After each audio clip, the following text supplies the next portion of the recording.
Maseret Psachim, traité Psachim, d'Afaïn Vav, feuille numéro 76. Nous sommes à la feuille 75, à la dernière ligne. Itma, il y a un enseignement qui dit Ham letocham, un aliment chaud qui est tombé dans un autre aliment chaud, et l'un d'entre eux était interdit, ou le mélange des deux était interdit. Livré à Hakol Assou. D'après tout le monde, tout sera interdit parce que il y a absorption des goûts. Sonen, sonen, mais si c'est un aliment froid qui tombe dans un aliment froid, livré à Hakol Muta. D'après tout le monde, c'est permis. Il n'y a pas d'absorption des goûts. Cham et sonen, mais sonen tocham. Si c'est un aliment chaud qui tombe dans un aliment froid, ou froid dans un aliment chaud. Rav Amar, il a agava. Rav dit, c'est l'aliment qui tombe d'en haut qui est prépondérant. S'il est chaud, c'est comme si tout était chaud. S'il est froid, c'est comme si tout était froid. Ou Shmuel Amar, tata agava. Et Shmuel dit non, c'est celui qui est en bas, dans lequel l'autre est tombé, qui est prépondérant. Tenan. Alors dans l'autre Mishnah, on l'a dit, si du jus de sacrifice pascal est tombé sur une paroi en argile et est revenu vers le corps du sacrifice pascal, il faudra enlever en profondeur l'endroit sur lequel est tombé, donc est retourné le jus. Au départ, on a pensé qu'il s'agissait d'argile froid. Alors, on comprend d'après Rav qui dit que c'est celui qui tombe d'en haut qui est prépondérant. C'est pour ça que il faut enlever donc l'endroit en question. Parce que lorsque le jus est tombé, il a réchauffé l'argile. Puis l'argile a réchauffé le jus. Riada Rotev à Pessah. Et lorsque le jus est revenu sur le corps du sacrifice pascal, Kamal de Pessah, eh bien, le sacrifice pascal a cuit à cause donc de la chaleur de l'argile. Or, la Torah a dit, il faut qu'il soit grillé par le feu et non pas grillé par autre chose. Et là, le Shmuel Namatata Agava, par contre, après Shmuel qui dit que c'est celui qui tombe d'en haut qui est prépondérant, à ce moment-là, lorsque l'argile était donc froid, il a donc refroidi le jus qui lui est tombé dessus, les rotev, le jus. Pourquoi il faudra donc enlever l'endroit sur lequel le jus est retourné? Eh bien, l'explication est comme celle qui avait été donnée par Rabbi Amia au nom de Shmuel, ailleurs, mais sur lettre au Tachat, qu'on parle de semoule brûlante, Tachanami becheres roter. Ici aussi, on parle d'argile brûlant, et donc d'après tout le monde, évidemment, les deux sont chauds, et donc il y a cuisson d'après tout le monde. Alors la suite de la Mishnah dit, si de son jus du sacrifice pascal est tombé sur de la semoule, il faudra enlever de la semoule l'endroit tout autour dans lequel s'est absorbé le jus. Au départ, on a pensé qu'il s'agissait de semoule froide. Alors, on comprend d'après Rav qui dit que c'est celui qui tombe d'en haut qui est prépondérant. Donc, on comprend pourquoi il faut enlever la partie qui est autour. De Martachla les solets, d'Adar ou d'Arné, parce que le jus qui est tombé d'en haut a chauffé la semoule qui était autour, et en retour, puisque les deux sont devenus chauds, eh bien, la semoule va faire chauffer le jus. Et donc, le jus a cuit à cause de la chaleur de l'argile, de la chaleur de la semoule. Or, la Torah dit qu'il doit être grillé dans le feu et pas grillé par autre chose. Et là, les Shmuel Namatata Agava, mais d'après Shmuel qui dit que c'est celui qui est en bas qui est prépondérant,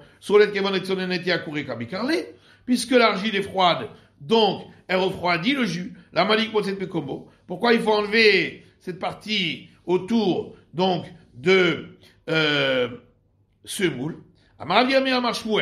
C'est là qu'on a l'explication de Rabbi Amia au nom de Shmuel qui dit, mais solet rotahat. On parle de semoule brûlante. Tanan, suite de la Mishnah.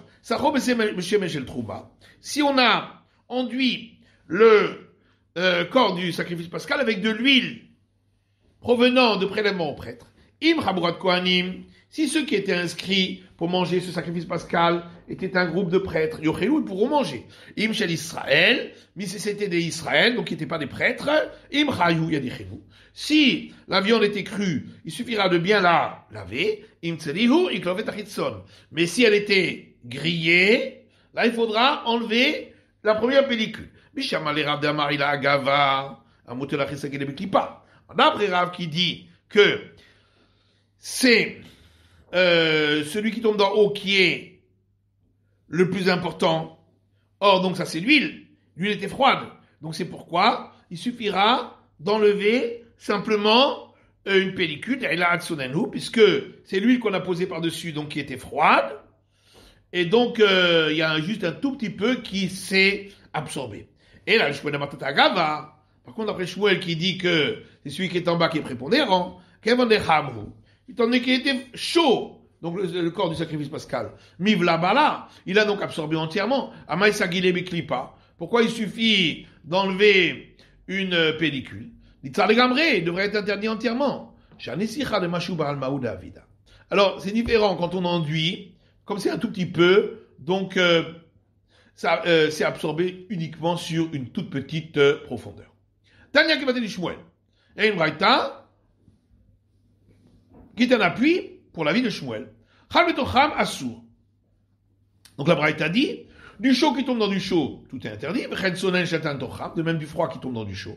Assour, tout est interdit. Cham letorsonen, du chaud qui est tombé dans du froid, le tsonen torsonen, ou du froid dans du froid, média, suffira de bien laver l'aliment. Cham letorsonen médiar, du chaud dans du froid, suffira de bien laver.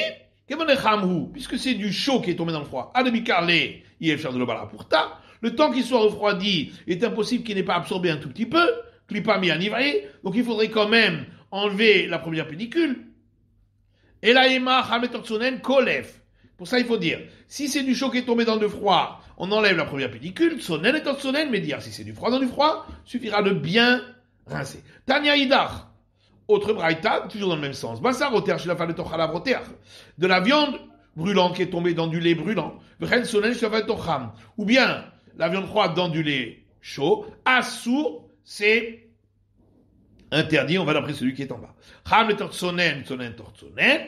Si c'était chaud dans le froid ou froid dans le froid, médiar. Suffira de bien rincer la viande. Cham le tortsonen médiar. Si c'était chaud dans le froid, la viande chaude dans du lait froid, on va dire simplement de rincer la viande. Puisque la viande était très chaude au départ. Ademikarle, le temps qu'elle refroidisse, il est cher de l'obara. Pourtant, il n'est pas possible qu'elle n'ait pas absorbé au moins sur une toute petite profondeur. Klipami anivré. Il faudrait donc quand même enlever la première pellicule. Et là, imachal le tortsonen kolev. C'est pour ça qu'il faut dire chaud dans le froid, on enlève la première pellicule. Tsonen et tortsonen, médiar. Froid dans le froid, on rince. Amama, tsonen, tortsonen, médiar. Donc on reprend cet enseignement. Si c'était froid dans le froid, on rince. Amar Ravuna, le chanou est là chez l'Omancho. Alors Ravuna dit, ça c'est dans le cas où la viande en question n'était pas salée. Aval malcho, mais si elle était salée, là, à sourd, elle devient interdite. Damashwel meliach areu keroteach. Quand Shmuel dit, si c'est salé, c'est considéré comme brûlant. Kavouch, areu kimvushal. Si c'est conservé dans du vinaigre, c'est comme si ça avait été cuit à l'intérieur, et donc ça a absorbé complètement. Amar Rava, Hadamar Shmuel meliach areu keroteach. Rava dit, ce que Shmuel a dit, que si c'est salé, c'est comme bouillant. Lo amra de là chez lo nechal mahmat molcho. Ça, on ne le dit que dans le cas où c'est difficile à manger tellement c'est salé.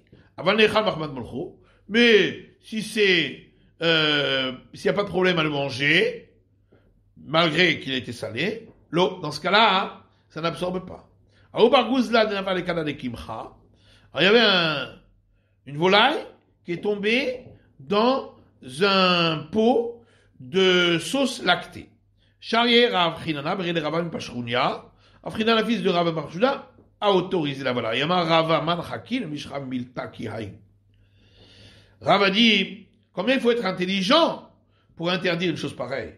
Il a Rav Chinana, Béré Rav Pashrounia, les Gavra Rabahu, car ce n'est que grâce au fait que Rav Chinana, fils de Rava, de Pashrounia, est un grand homme, Amar lecha, c'est pour ça que lui, il t'a dit, qu'Amar Shmuel Meliach Ariou Keroteach, Shen Echad Machmat Olcho, que lorsque Shmuel a dit que salé, c'est comme brûlant, c'est seulement s'il est tellement salé que on a du mal à le manger. Par contre, dans ce cas-là, dans le cas présent, la volaille, on pouvait la manger sans problème, malgré la salaison, c'est pour ça qu'elle est permise. Alors, quand on dit que la viande qui est tombée dans le lait à froid suffira de rincer, c'est seulement si c'était de la viande crue. Aval sali, si elle était grillée, baïklipa. Alors elle absorbe plus et il faudra enlever la première pellicule. Voilà, on la délai de pilée. Et ça, c'est seulement dans le cas où elle n'avait pas de crevasse. Avalide pilée, mais s'il y a des crevasses, assour. Là, elle absorbe et elle devient interdite. Vimitoubal metavlé, de même si elle était épicée, assour, elle est interdite parce que avec les épices, ça absorbe.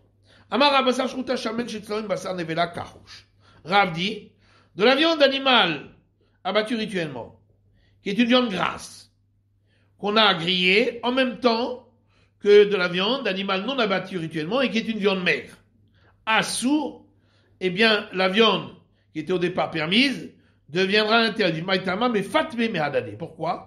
Parce que l'une va exhaler, celle qui est grasse, va exhaler son odeur et cette odeur va être absorbée par celle qui est maigre, qui va à son retour, en retour, exhaler son odeur vers l'autre qui est grasse.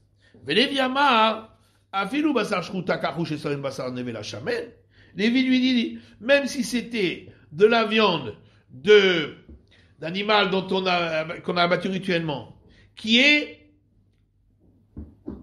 maigre, qu'on aurait grillé en même temps que de la viande d'animal non abattu rituellement, qui est grasse, moutar, même dans ce cas-là, c'est permis. Pourquoi? Parce que il s'agit simplement d'exhalation de parfum vers Echal Amiltaï. Et ça, c'est pas pris en compte.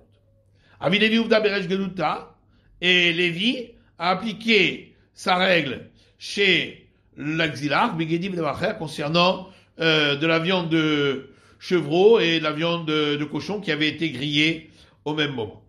Métivé.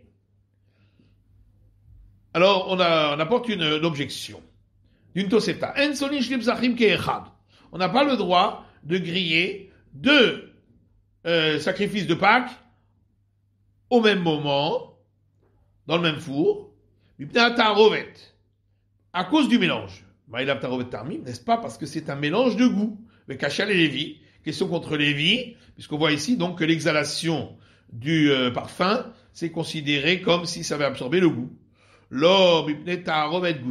Lévi dit non, c'est une question ici de mélange des corps de sacrifice pascal. Où ils vont se mélanger et un groupe va manger le sacrifice de l'autre.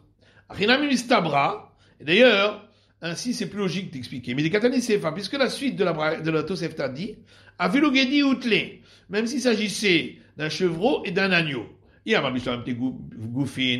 Alors si on dit que le problème, c'est le mélange des corps d'animaux, on comprend que la Braïta dit, même si c'était un chevreau et un agneau, on craint quand même. Et là, il y a mais si tu dis que c'est un problème de mélange des goûts, à travers l'odeur, qu'est-ce que ça change si c'était un chevreau avec un agneau ou un chevreau avec un chevreau? Et la maille al-Kochaïm, donc forcément, il faut dire que tout le problème ici, c'est seulement le mélange des corps des deux animaux. Ou de la source, c'est pour ça qu'on a interdit. Avatar ovet tarmim, charé.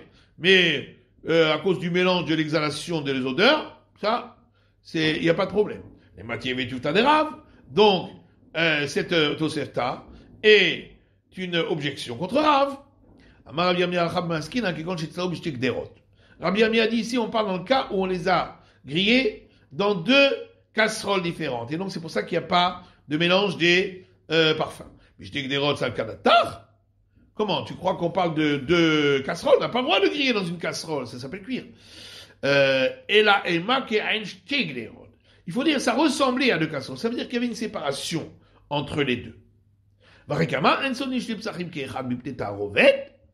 voilà comment il faut comprendre donc cette Tosefta. On n'a pas le droit de griller deux corps de sacrifice pascal ensemble à cause du mélange. Tarovet tamim. De quel mélange s'agit-il? Donc d'après Rav, il s'agira du mélange des parfums qui sont exhalés.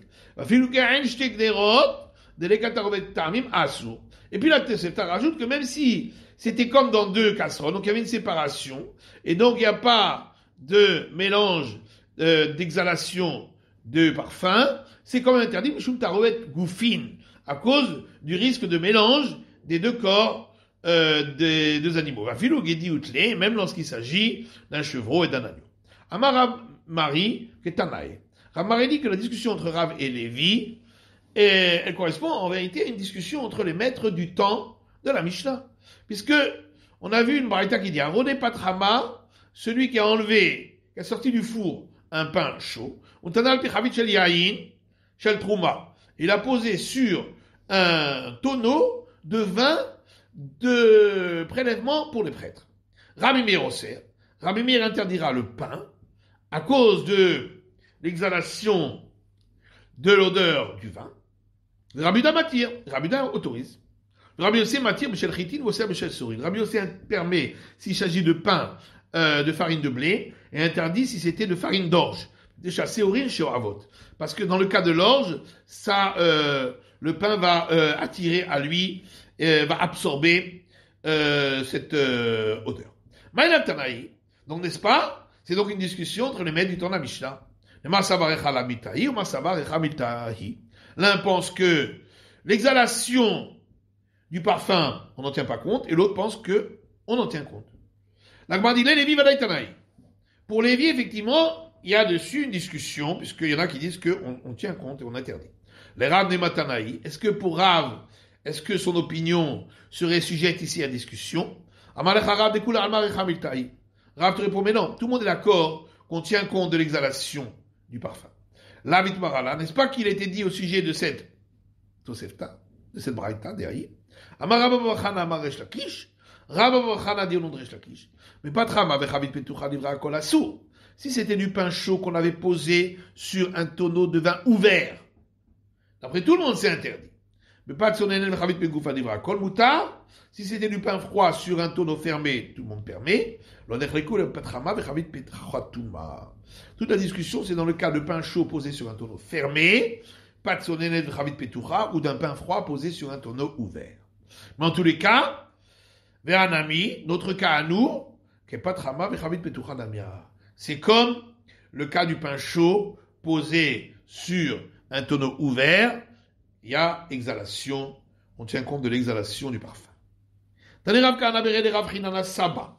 Rav Kahana, fils de Rav Chinana, le vieux, a enseigné Pachafaim Tseli Betanour, du pain qui a été cuit en même temps que de la viande grillée dans un four, Asul et Ochla Bekutra. Ce pain, on n'aura pas le droit de le manger dans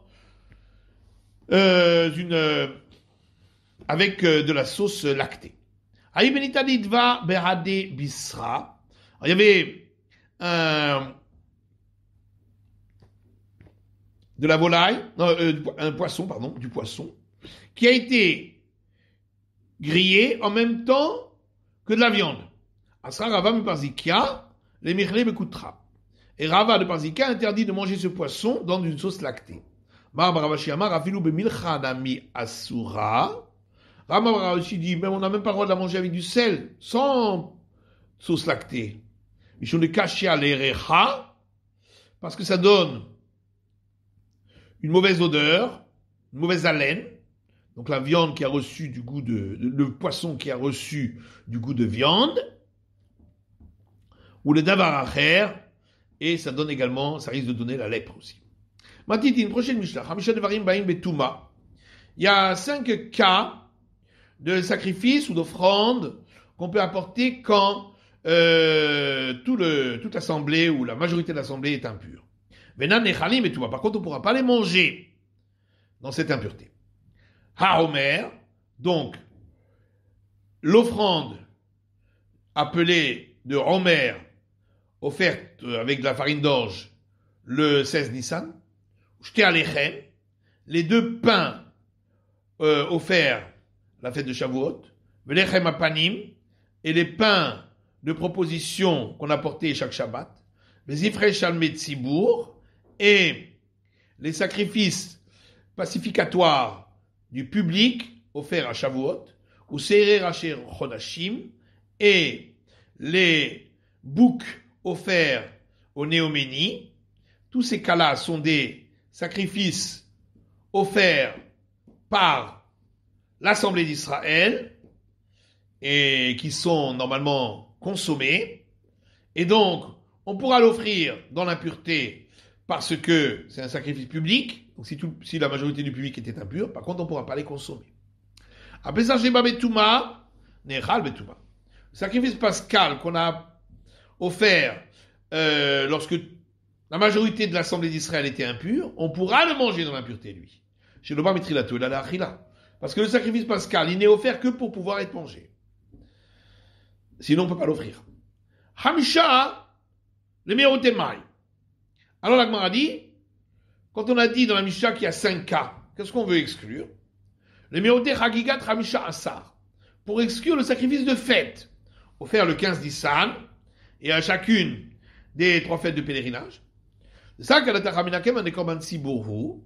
Parce que j'aurais pu croire qu'étant donné que c'est un sacrifice qui est offert par tous les membres de la communauté d'Israël, ou Kvi Ale Moed, et il y a un temps fixe, puisque c'est pendant la fête, titré Touma.